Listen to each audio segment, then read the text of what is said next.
toda semana, nós recebemos o economista Fernando Gomes para falar sobre temas relacionados à economia, as discussões dos parlamentares aqui na Câmara. Oi, Fernando, tudo bem com você? Bom dia, Márcio. Bom dia para você, para todo mundo que nos acompanha aí. Tudo bem? Perfeito, Fernando. Bom, só acompanhando essas notícias aí sobre o governo de transição, né, sobre o novo governo que vai assumir o poder em pouco mais de um mês. E está se falando em até 198 bilhões de reais. Propostas alternativas baixam o valor para 135 bilhões ou até para 70 bilhões de reais.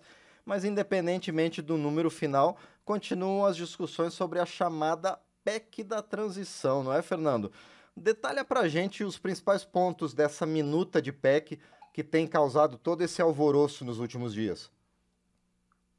Pois é, Márcio. Esse tem sido o assunto da semana, né? E eu acredito aí que, pela complexidade da PEC, pela quantidade de atores aí envolvidos para apresentar essa PEC, para aprovar o texto, e também pelo prazo curto, né, que se tem pela frente, a gente provavelmente vai continuar falando de PEC nas próximas 2 semanas. Mas vamos lá, então. Quais os principais pontos da PEC até agora? Eu acho que o primeiro ponto que vale a pena a gente destacar é que o governo de transição passou a tratar a proposta da PEC como uma minuta, um pré-projeto, um conjunto de ideias, né, que foram dadas como uma contribuição e que, a partir de agora, o Congresso, com essa minuta na mão, é que vai definir o formato final da PEC e também vai ter o protagonismo aí de apresentação da proposta formalmente, né? Então, a PEC deve começar a tramitar no Senado, a sua autoria também deve ser do Senado, precisam ser colhidas as assinaturas necessárias para que ela possa começar a tramitar, mas não deve haver problemas aí para colher essas assinaturas. E a autoria da PEC deve ser do Senado, já que a tramitação por lá é mais rápida. Então, vamos para os números, né? O que é que consta da proposta da minuta até agora? Primeiro número, que já é bastante conhecido, são 175 bilhões. Esses 175 bilhões correspondem à manutenção do Auxílio Brasil em R$ 600 para o ano que vem, fora do teto de gastos, e ele se soma aos R$ 150 por família que tenha filho de até 6 anos de idade. Primeiro detalhe importante é que a minuta propõe a retirada dos 175 integrais e dentro desses 175 ela propõe a retirada de 105 bilhões do teto de gastos, que corresponde aos R$ 400 do Auxílio Brasil, que já se encontravam dentro do orçamento. Esse valor já tinha sido colocado no orçamento pelo governo Bolsonaro e já se encontrava dentro do teto de gastos também. Com a retirada desse valor do teto, abre-se um espaço no orçamento de 105 bilhões para que o governo possa incluir outros gastos ou ampliar o orçamento de programas que tiveram seus orçamentos reduzidos. Aí o relator do orçamento tem falado muito na recomposição dos orçamentos do Farmácia Popular, do Merenda Escolar, no orçamento do DENIT, né, que é o órgão que cuida aí das nossas estradas, e também na recomposição do orçamento do Minha Casa Minha Vida. Isso tudo entraria dentro dos 105 bilhões que seriam abertos se for aprovado dessa forma. Outro ponto importante sobre o Auxílio Brasil é que a minuta da PEC não estipulou prazo para o programa permanecer fora do teto, ou seja, pela minuta, o programa seria perene, não teria prazo aí para ser retirado do teto de gastos. Lembrando, mais uma vez, né, que se trata de uma minuta e que ela pode ser amplamente modificada tanto pelo Senado como pela Câmara nas discussões. Outro ponto importante é que a PEC vai trazer os princípios, ela não vai tratar de números, pelo menos na forma da minuta apresentada. O que isso quer dizer? A PEC trata do princípio da exclusão do Bolsa Família do teto de gastos, e se for aprovado esse princípio, se a PEC for aprovada com esse princípio, aí a discriminação, a relação de quais despesas entrariam no espaço aberto de 105 bilhões, ou de um valor menor, se for negociado um valor menor, seria colocado na proposta orçamentária. Então, a discriminação de valores seria feita dentro do orçamento. Por isso, a PEC precisa ser aprovada antes da votação do orçamento para permitir que o Auxílio Brasil continue sendo pago no ano que vem pelo valor de R$ 600. Então, resumindo, a PEC trataria do princípio, né, do princípio da exclusão do Auxílio Brasil, mas o detalhamento das despesas seria negociado e feito dentro da proposta de lei orçamentária. A minuta prevê também, você falou aí nos 200 bilhões, né, a gente falou só de 175 até agora, então a minuta prevê também que parte das receitas extraordinárias do governo sejam aplicadas em investimentos. O que são essas receitas extraordinárias? São receitas que não estavam previstas quando o orçamento foi elaborado. Esse ano o governo vem batendo aí recordes de arrecadação por conta de um crescimento da economia maior que o esperado e também por conta da inflação. Então, quando a economia cresce, as vendas aumentam, aumenta a arrecadação do governo. Quando a inflação aumenta, os preços é que sobem. E os impostos que incidem sobre esses preços também sobem, isso também gera aumento de arrecadação do governo.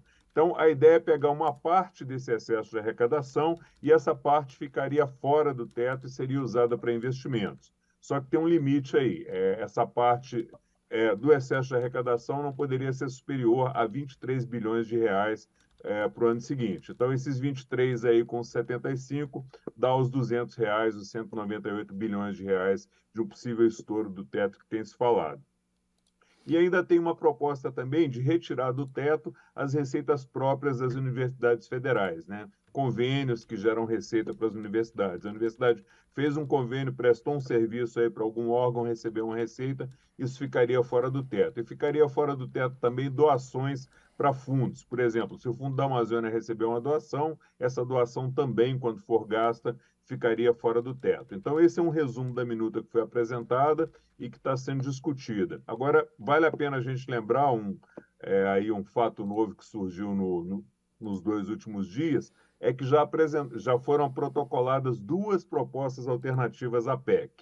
Uma das propostas é do senador Alessandro Vieira, ele propõe que fique fora do teto somente 70 bilhões e um prazo de permanência dessa despesa fora do teto por 1 ano. Então, quando se propõe que apenas 70 bilhões fiquem fora do teto, o que parece é que aqueles 105 bilhões que já estão no orçamento permaneceriam no orçamento e não seriam retirados. Então, isso impede que o governo possa aumentar o valor de outros programas, como propõe a minuta, né? E também diminui aí o prazo de permanência do Auxílio Brasil fora do teto. A outra proposta do senador Tasso Gereissati, ela é bem parecida, ela propõe que fique fora do teto 80 bilhões, 80 para 70 aí praticamente o mesmo valor, mas a diferença é que na proposta do senador Tasso, ele propõe a retirada desse valor do teto de forma permanente, não por apenas 1 ano. Então esse é o cenário por enquanto, Márcio, vamos ver como é que as discussões evoluem aí, considerando agora também, além da minuta que já estava em discussão, a apresentação dessas 2 propostas alternativas feitas por esses 2 senadores. Deve ter muita água aí para rolar por baixo da ponte durante essa semana. Bom, e você falou, Fernando, que para essa engenharia dar certo, essa PEC, sendo apresentada, deveria ser aprovada antes da discussão e votação do orçamento. E por falar nisso, Fernando, os parlamentares apresentaram mais de 6.500, para ser mais exato, 6.640 emendas ao orçamento do ano que vem. Como é que funciona essa quantidade, esse volume de emendas e como é que elas podem alterar o orçamento, Fernando? É isso mesmo, Márcio. Foi um número grande de emendas apresentadas aí, né? Mais de 6 mil emendas. É bom a gente esclarecer aqui para que quem nos acompanha possa entender bem como é que funcionam essas emendas parlamentares, né? Essas emendas são um mecanismo que o orçamento tem para permitir que os parlamentares possam influir no orçamento, dentro de determinados limites e condições, obviamente, para incluir obras e programas que são prioritários para eles. E que tipos de emendas são essas? Basicamente, elas se dividem em 2 tipos: emendas impositivas e emendas não impositivas. O que são as emendas impositivas? São aquelas que têm que ser executadas, que são garantidas. Uma vez que o parlamentar ou a bancada tenha incluído esse valor no orçamento, dentro dos limites estabelecidos, essa emenda tem que ser executada. Os recursos têm que ser liberados para ser aplicados na obra ou no programa aí para o qual eles foram destinados. E quais emendas que são impositivas? Você tem as emendas individuais, que são aquelas apresentadas pelos deputados e senadores, e você tem as emendas de bancada estadual, que são aquelas apresentadas pelas bancadas de cada estado aqui na Câmara. Além dessas emendas impositivas de execução obrigatória, você tem também as emendas apresentadas pelas comissões e as emendas de relator. Essas emendas de comissões e de relator não são obrigatórias, não têm obrigatoriedade de execução. Nesse ano, cada parlamentar, cada deputado, cada senador, ele teve direito a apresentar 19,7 milhões de reais em emendas individuais impositivas, o que deu aí um total de 11,7 bilhões de reais reservados para essas emendas na proposta orçamentária e que são obrigatórias, têm que ser executadas. Já as bancadas estaduais, elas tiveram um valor assegurado aí de 7,7 bilhões, o que quer dizer que cada estado vai poder apresentar emendas de execução obrigatória no valor de 284 milhões de reais por estado. As emendas de relator, que são aquelas emendas aí que a imprensa chama às vezes de orçamento secreto, elas têm um orçamento previsto de 19 bilhões de reais. Mas lembrando que essas emendas não têm impositividade, elas não têm execução obrigatória. Além das emendas do relator, você tem também as emendas de comissões, né, que também não têm impositividade, também não têm a garantia de execução. Essas emendas de comissões elas têm que ser analisadas pelos relatores setoriais e também pelo relator geral, para ver de tudo que foi pedido, de todas as emendas que foram apresentadas, quantas vão ser aprovadas pela CMO, pelo Congresso e vão permanecer no orçamento. Então é isso, Márcio. Esse é um pequeno resumo de como as emendas parlamentares funcionam e dos valores aí que foram alocados na proposta orçamentária para essas emendas impositivas. Muito bem, Fernando. E a gente, nas próximas semanas, no painel eletrônico, vai continuar discutindo essas duas questões que, como você falou, estão bastante atreladas.